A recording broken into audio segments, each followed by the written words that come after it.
আসসালামু আলাইকুম সুপ্রিয় শিক্ষার্থী বন্ধুরা, আজকে আমরা শিখব সংখ্যা পদ্ধতির রূপান্তর। হেক্সাডেসিমাল থেকে বাইনারিতে কিভাবে রূপান্তর করতে হয় এবং হেক্সাডেসিমাল থেকে কিভাবে অক্টালে রূপান্তর করতে হয়। তো প্রথমে আমরা হেক্সাডেসিমাল থেকে বাইনারিতে কিভাবে রূপান্তর করতে হয় সেটা শিখব। তো আমরা এখানে একটা হেক্সাডেসিমাল সংখ্যা লিখলাম যেটা হচ্ছে AFA, ঠিক আছে। তো এটা একটা হেক্সাডেসিমাল সংখ্যা। তো এটাকে হচ্ছে আমরা বাইনারি সংখ্যায় রূপান্তর করব। তো আমরা জানি হেক্সাডেসিমাল সংখ্যাকে বাইনারি রূপান্তর করতে হলে হেক্সাডেসিমাল সংখ্যাটাকে 4 বিটে ভাঙাতে হবে। তো এখানে এর মান হচ্ছে, আমরা জানি এর মান হচ্ছে 10, ঠিক আছে। তো এটাকে আমরা হচ্ছে 4 বিট আকারে ভাঙিয়ে লিখব। f এর মান হচ্ছে 15, এটাকেও আমরা 4 বিটে ভাঙাবো। আর এখানে এর মান হচ্ছে 10, এটাকেও হচ্ছে আমরা 4 বিটে ভাঙাবো।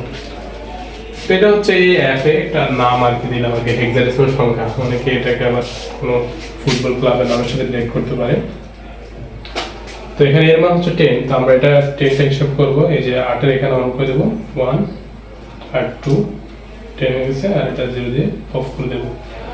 তো হচ্ছে এর বাইনারি যে মানটা আছে সেটা হচ্ছে 4 বিটে যদি আমি হিসাব করি সেটা হবে 1010। তারপর হচ্ছে f এর মান হচ্ছে 15, হেক্সাডেসিমাল f এর মান হচ্ছে 15 যদি আমরা হিসাব করি তাহলে 8 4 12, 12 2 14, 14 আর 15। তো এটার বাইনারি মান হবে 4টা ডিজিট হবে 1 1 1, ঠিক আছে। আর 10 এর মান তোমরা একবার বের করেছি, সেটা হবে 10 10।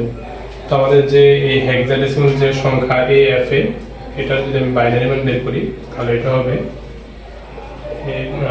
বাইনারি মানটা লিখলে এরকম হবে আর কি 10 10 1 1 1 1 0 1 0। তার মানে হচ্ছে যে কোনো হেক্সাডেসিমাল সংখ্যাকে যদি বাইনারিতে রূপান্তর করতে চাই তাহলে হেক্সাডেসিমাল সংখ্যাগুলোকে আমরা 4 বিট ধরে, বাইনারি 4 বিট ধরে হিসাব করে বের করতে পারবো। তো তোমরা হচ্ছে এটা বাসা থেকে করবা। যেমন একটা হেক্সাডেসিমাল সংখ্যা লিখলাম BA, এটা একটা হেক্সাডেসিমাল সংখ্যা। এটাকে হচ্ছে তোমরা বাইনারিতে কনভার্ট করে দেখাবে। এবার আমরা এই হেক্সাডেসিমাল সংখ্যাটাকে অক্টালে রূপান্তর করব। তো আমরা একটা হেক্সাডেসিমাল সংখ্যা লিখলাম যেটা হচ্ছে ABC, তো এটাকে আমরা রূপান্তর করব অক্টালে। তো সরাসরি হচ্ছে হেক্সাডেসিমাল থেকে অক্টালে রূপান্তর করা যায়। তো এটাকে করতে হলে আমাদেরকে দুইটা ধাপে করতে হবে। প্রথমে হেক্সাডেসিমাল সংখ্যাটাকে আমাকে বাইনারিতে কনভার্ট করতে হবে 4 বিট ধরে হিসাব করে। তারপর বাইনারি সংখ্যাটাকে আবার আমরা হচ্ছে 3 বিট ধরে হিসাব করলে আমরা অক্টাল সংখ্যা পাবো। তো এখন আমরা হচ্ছে যে এখন আমরা এই সংখ্যাটা কি বের করব আর কি, হেক্সাডেসিমাল সংখ্যাটাকে বাইনারিতে কনভার্ট করব, তারপর 3 বিট ধরে হিসাব করে সেটাকে আমরা অক্টালে রূপান্তর করব। তো এখানে হচ্ছে C এর মান হচ্ছে আমরা জানি 12, আর B হচ্ছে একটা হেক্সাডেসিমাল সংখ্যা, এটার মান হচ্ছে 11, আর এর মান হচ্ছে হেক্সাডেসিমালে 10। তো আমরা এই মানগুলো যদি বাইনারিতে কনভার্ট করি তো 10 এর মান হচ্ছে 8 আর 2 10, আর এখানে 0 0, তাহলে এটা মান হবে এরকম 10 10। আর 11 যে মানটা আছে সেটা হবে 8 আর 2 10, 10 আর 1 11, আর এখানে হবে 0। তো এটা হবে এখান দিয়ে 10 1 1। আর 12 যে মান C এর মান হচ্ছে 12, তো এটাকে যদি আমি বাইনারিতে কনভার্ট করি সেটা হবে 8 আর 4 12 0 0 13, ঠিক আছে। তো এটা হবে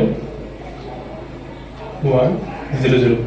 তাহলে এই হেক্সাডেসিমাল সংখ্যাটাকে আমরা 4 বিট ধরে ভেঙে হচ্ছে বাইনারিতে রূপান্তর করছি, ঠিক আছে। তো এটাকে যদি হচ্ছে আমি অক্টালে রূপান্তর করতে চাই তাহলে আমাকে 3 বিট ধরে ধরে হিসাব করতে হবে।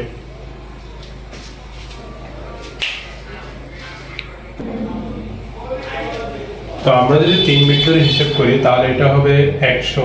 এটাকে আমরা যদি দেখি 100 আগে 3 বিটের, মানে বাম দিক থেকে আর ডান দিক থেকে বামের দিকে হচ্ছে আমরা 3 বিট করে হিসাব করব। এটা হচ্ছে 111, এটা এরকম এরকম 1 1। তারপর হচ্ছে এই 3 বিট 101 ধরবো, মানে বাইনারি আর কি মান। তারপর হচ্ছে এখান থেকে এই 3 বিট 0 1 0, আর এটাকে আমরা 3 বিট ধরবো। এখানে আছে 1 বিট, ঠিক আছে, 1 আছে। এটার সামনে যে হচ্ছে আমরা দুইটা শূন্য দিয়ে 3 বিট পূর্ণ করব, কারণ আমাদের বাইনারি সংখ্যাকে যদি আমি অক্টালে রূপান্তর করতে চাই তাহলে 3 বিট ধরে ভেঙে হিসাব করতে হবে, ঠিক আছে। তো এবার আমরা হচ্ছে এই যে এই মানগুলো যদি লিখে দিই, যেমন 100 এটার মান কত হবে, তো 100 হচ্ছে এরকম 100, তো এটার মান হচ্ছে 4, অক্টাল এটার মান হচ্ছে 4, আর 111 এটার মান হবে 7, 4 2 6 4 1 7, তো এটার মান হবে 7, আর তারপর হচ্ছে 101, এটা যদি অক্টাল মান বের করি তো এটার মান হচ্ছে 5, এই 5, আর এটা হচ্ছে আমি যে 10 ধরে 0 1 0, এটার মান হচ্ছে 2, এটার মান 2, আর 001 এটার মান হচ্ছে 1। তাহলে আমরা এবিসি যে হেক্সাডেসিমাল সংখ্যা এটাকে যদি হচ্ছে আমি অক্টালে রূপান্তর করি তাহলে আমার অক্টাল সংখ্যাটা হবে এরকম 1 2 5 7 4। আমরা আসলে হেক্সাডেসিমাল সংখ্যাটা বড় নিয়েছি যেন মানটাও কি বড় হয়েছে এখানে, ঠিক আছে।